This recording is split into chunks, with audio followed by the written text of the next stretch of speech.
ஒவ்வொரு மனுஷனுடைய லைஃப்ல பார்த்தோம்னா ஏதோ ஒரு விதத்துல அவங்கள குற்றவாளி ஆக்குறதுலயே நிறைய பேர் குறியாவே இருப்பாங்க.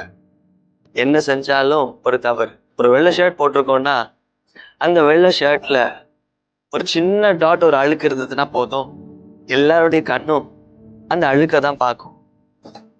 ஆனா வேதத்துல ஒரு வசனம் எப்படியாக அழகாய் சொல்லுகிறது, நான் உன்னை திக்கற்றவர்களாய் விடேன் அப்படின்னு சொல்லி ஒரு அழகான ஒரு வசனம் சொல்லப்பட்டிருக்கு.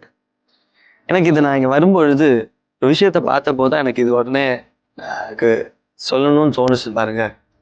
இவ்வளோ அழகான ஒரு இடத்துல ஒரே ஒரு பில்டிங் மட்டும் அது கெட்டுமான பணி முடியாம அதை மறுபடி பணி செய்யறதுக்கு யாரும் இல்லாம அது அப்படியே அபேண்டன் பில்டிங்கா மாற்றப்பட்டிருக்கு.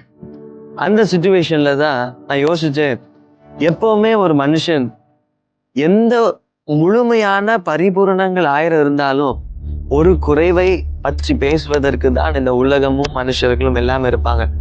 ஆனா நம்முடைய ஆண்டவர் எப்படிப்பட்டவர் தெரியுமா?